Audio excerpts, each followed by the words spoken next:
ആദ്യം ശ്രീ ജോസഫ് ആന്റണി, നോക്കൂ, ഈ യുദ്ധം 46 ദിവസം പിന്നിടുകയാണ്. ഒരു സമാധാനത്തിന്റെ നീക്കം നടന്നിരുന്നു, ആ ചർച്ച പരാജയപ്പെട്ടു. ഇപ്പോൾ ഹോർമുസിൽ കേന്ദ്രീകരിച്ചിരിക്കുകയാണ് ഈ യുദ്ധം എന്ന് നമുക്ക് കാണാം. ഇന്ന് ചൈനീസ് കപ്പൽ ഉൾപ്പെടെ അവിടെ നിന്ന് കടന്നുപോയി. ട്രംപ് ഭീഷണിപ്പെടുത്തിയതുപോലെ ഒന്നും സംഭവിച്ചില്ല എന്നത് ആശ്വാസകരമാണ്. പക്ഷേ ഇറാൻ ഉൾപ്പെടെ പരിഹസിച്ച് രംഗത്ത് വരുന്നതും കണ്ടു. അപ്പോൾ ഇനി അവിടെ എന്ത് സംഭവിക്കുമെന്ന വലിയ ഒരു ചോദ്യം നിലനിൽക്കുകയാണ്.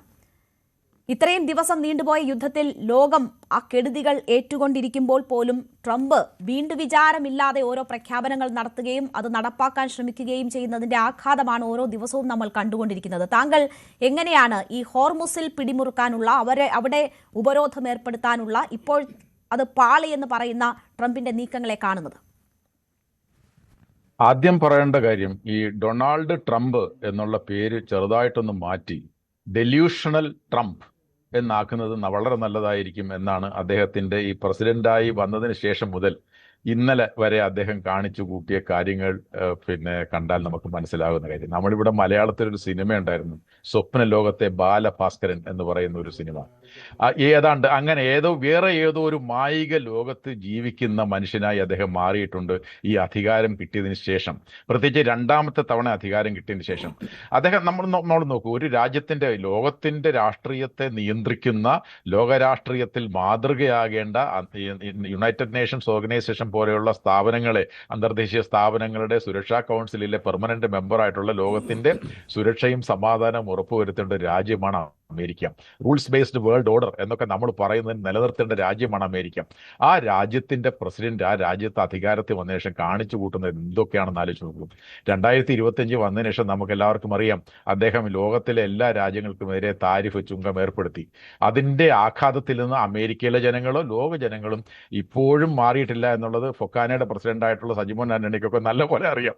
നമ്മൾ ബാക്കിയുള്ള കാര്യം, ഇപ്പൊ അദ്ദേഹം ഈ യുദ്ധം തുടങ്ങിയ ശേഷം, ഈ ഇറാനെതിരായിട്ടുള്ള യുദ്ധം തുടങ്ങിയ ശേഷം വീണ്ടും ആ പ്രതിസന്ധി കൂടിയിരിക്കുകയാണെന്ന് നമ്മളെക്കാൾ നന്നപോലെ അറിയുന്നവരാണ് അമേരിക്കയിൽ ജീവിക്കുന്ന ആളുകൾ. ലോകത്തൊട്ടാകെ നമ്മൾ ഉൾപ്പെടെ, മലയാളികൾ ഉൾപ്പെടെ അതിന്റെ ദുരിതങ്ങൾ അനുഭവിച്ചുകൊണ്ടിരിക്കുകയാണെന്ന് നമുക്ക് എല്ലാവർക്കും അറിയാം. നമുക്ക് വളരെ സൂക്ഷ്മമായി നമ്മൾ നോക്കിയാൽ കാണേണ്ട ഒരു കാര്യം, ഫെബ്രുവരി 27 വരെ എന്തെങ്കിലും കുഴപ്പമുണ്ടായിരുന്നോ ഹോർമുസ് കടലിടുക്കിൽ? ഒരു കുഴപ്പമില്ലായിരുന്നല്ലോ.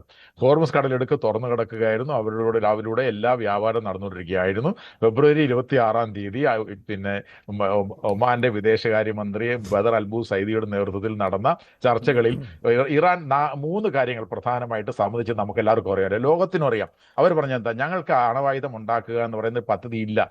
ഞങ്ങളുടെ പരമോന്നത ആചാര്യനായിട്ടുള്ള അദ്ദേഹം വധിക്കപ്പെടുന്നതിന് തൊട്ട് മുമ്പാണ് ഈ പറഞ്ഞത്, ഞങ്ങളുടെ ആചാര്യൻ ഫത്വ പുറപ്പെടുവിച്ചിട്ടുണ്ട്. ഞങ്ങളുടെ ആചാര്യൻ ഫത്വ പുറപ്പെടുവിച്ചു കഴിഞ്ഞാൽ ഞങ്ങൾക്ക് ആ അണവായുധം ഉണ്ടാക്കാൻ കഴിയില്ല, ഞങ്ങൾക്ക് അണവായുധ പദ്ധതി ഇല്ല. എന്നാൽ ഞങ്ങൾ യുറേനിയം എൻറിച്ച്മെന്റ് ഞങ്ങൾ നടത്തും, ഞങ്ങളുടെ അവകാശമാണ്.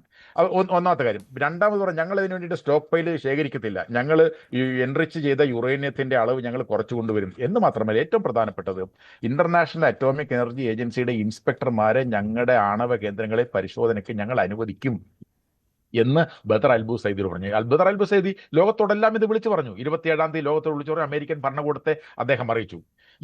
ഇത്രയും കാര്യങ്ങൾ നടക്കുകയും ഈ ഹോർമുസ് കടലിടുക്ക് തുറന്നു കിടക്കുകയും ചെയ്യുന്ന സന്ദർഭത്തിൽ എന്തിനു വേണ്ടിയിട്ടാണ് ഇറാനെതിരായിട്ട് അമേരിക്കയും ഇസ്രായേലും ചേർന്ന് യുദ്ധം നടത്തിയത്?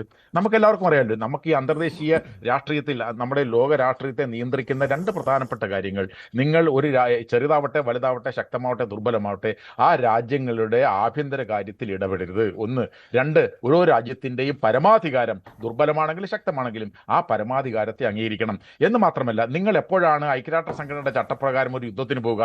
നിങ്ങൾ ആക്രമിക്കപ്പെടുമ്പോൾ, നിങ്ങൾ അനാവശ്യമായി ആക്രമിക്കപ്പെടുമ്പോൾ, നിങ്ങളുടെ നിലനിൽപ്പ് ഭീഷണിയാകുമ്പോൾ ഐക്യരാഷ്ട്ര സംഘടന അത് വിലയിരുത്തി യെസ് എന്ന് പറഞ്ഞ് നിങ്ങൾക്ക് തിരിച്ചാക്രമിക്കാം എന്ന് പറയുമ്പോഴാണ് വാസ്തവത്തിൽ ചട്ടപ്രകാരമുള്ള ലോക്രമം അംഗീകരിക്കുകയാണെങ്കിൽ ചെയ്യേണ്ടത്. ഇവിടെ ഇസ്രായേലിനെതിരെ ഇറാൻ യുദ്ധത്തിന് പോയില്ല, ഈ അമേരിക്കക്കെതിരെ ഇറാൻ യുദ്ധത്തിന് പോയില്ല. അങ്ങനെ പോകാതിരിക്കെ ഈ പറഞ്ഞ ഹോർമുസ് കടലിലേക്ക് തുറന്നു കിടക്കുന്നു, ഞങ്ങൾ ഈ പറഞ്ഞ തരത്തിലുള്ള മാന്യമായ തരത്തിൽ ന്യൂക്ലിയറുമായി ബന്ധപ്പെട്ട പ്രശ്നം പരിഹരിക്കാമെന്ന് പറഞ്ഞ സന്ദർഭത്തിലാണ് ഇസ്രായേലിന്റെ നിർബന്ധപ്രകാരം അമേരിക്കയും ഇസ്രായേലും ചേർന്ന് ഈ നിയമവിരുദ്ധമായ യുദ്ധത്തിന് ഇറങ്ങി പുറപ്പെട്ടത്. ശരി, ഞാൻ താങ്കളിലേക്ക് തിരിച്ചെത്താം. ൊപ്പം ബിഷപ്പ് അലക്സ് വടക്കുംതല ചേരുകയാണ്. കണ്ണൂർ ബിഷപ്പ് നോക്കൂ, ഈ യുദ്ധം എങ്ങനെയെങ്കിലും അവസാനിക്കണം എന്നതാണ് ലോകം ചിന്തിക്കുന്നത്, ആഗ്രഹിക്കുന്നത്. ഓരോ മനുഷ്യന്റെയും ഈ യുദ്ധത്തിന്റെ കെടുതികൾ അനുഭവിച്ച് തുടങ്ങിക്കഴിഞ്ഞിരിക്കുന്നു. ആ ഘട്ടത്തിൽ മാർപ്പാപ്പ അതിനെതിരായ ഒരു സന്ദേശം നൽകുമ്പോൾ അതിനെതിരെയും ട്രംപ് വരികയാണ്. വ്യക്തിഹത്യ ചെയ്യുന്ന തരത്തിലുള്ള പരാമർശങ്ങൾ അദ്ദേഹത്തിന്റെ ഭാഗത്തു നിന്നും ഉണ്ടാവുകയാണ്. യുദ്ധം അവസാനിപ്പിക്കാൻ സംസാരിക്കേണ്ടത് തന്റെ ചുമതലയാണ്, ഈ ഭീഷണിക്ക് മുന്നിൽ വഴങ്ങില്ല എന്നതാണ് മാർപ്പാപ്പ ഏറ്റവും ഒടുവിൽ പറഞ്ഞിരിക്കുന്നത്. അപ്പോൾ ഈ യുദ്ധത്തിനെതിരെ, ആ നടപടികൾക്കെതിരെ, അത് തെറ്റാണെന്ന് പറയുന്നവർക്കെതിരെ പോലും ട്രംപ് സ്വീകരിക്കുന്ന ഈ നിലപാടും പ്രസ്താവനകളും താങ്കൾ എങ്ങനെയാണ് കാണുന്നത്?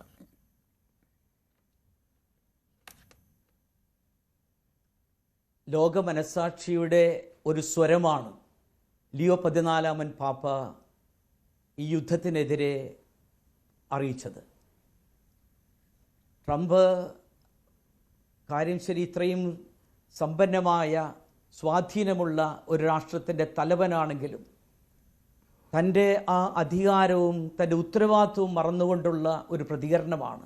യുദ്ധത്തെപ്പറ്റി, അതിൻ്റെ അധാർമികതയെപ്പറ്റിയൊക്കെ ലിയോ പാപ്പ പറഞ്ഞപ്പോൾ അത് വളരെ നിസ്സാരവൽക്കരിച്ചുകൊണ്ട് പറഞ്ഞത്. ഫ്രാൻസിസ് പാപ്പ പറഞ്ഞിരുന്നു, യുദ്ധം എന്നുള്ളത് മാനവ സമൂഹത്തിൻ്റെ വലിയ ഒരു പരാജയമാണ്. It's A failure of humanity എന്നാണ് പറഞ്ഞത്. സഭ എന്നും പഠിപ്പിച്ചിട്ടുള്ളത് അതുതന്നെയാണ്. കാരണം യുദ്ധം ഒന്നിനും ഒരു ഉത്തരമല്ല. പ്രത്യേകിച്ച് ഈ ഒരു കാലഘട്ടത്തിൽ നമുക്കറിയാം, ഈ യുദ്ധത്തിൻ്റെ പരിണിത ഫലങ്ങൾ, അതിൻ്റെ പ്രയാസങ്ങൾ നമ്മുടെ കൊച്ചു ഭവനങ്ങളിലെ അടുക്കള വരെ വന്നിരിക്കുന്നു. ഗ്യാസ് കിട്ടാനില്ല, മറ്റു പലവിധത്തിലുള്ള പ്രതിസന്ധികൾ, ചെറിയ ഒരു ഹോട്ടൽ പോലും നടത്തി മുന്നോട്ട് കൊണ്ടുപോകാൻ പറ്റാത്ത സാഹചര്യം. ഇത് ലോകം മുഴുവനെ ഉള്ള ഒരു ആകാംക്ഷയുടെ, പ്രതിസന്ധിയുടെ ഒരു നിമിഷമാണ്. അങ്ങനെയുള്ള അവസരത്തിലാണ് ധാർമ്മികതയുടെ സ്വരം മുഴങ്ങേണ്ടത്. ആ സ്വരം ഒരിക്കലും കെടുത്തിക്കളയാനാവില്ല. പ്രസിഡന്റ് ഡൊണാൾഡ് ട്രംപിൻ്റെ ആ വാക്കുകൾ തീർത്തും അപലപനീയമാണ്. ഭാരത കത്തോലിക്ക മെത്രാൻ സമിതി അതിനെ അപലപിച്ചിട്ടുണ്ട്.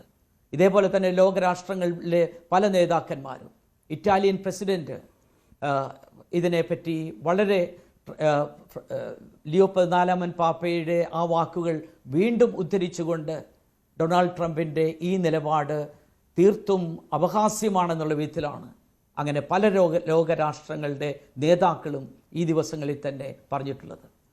യുദ്ധം എത്രയും വേഗം നിർത്തണം, അവസാനിപ്പിക്കണം. കാരണം നിഷ്കളങ്കരായ വ്യക്തികളാണ്.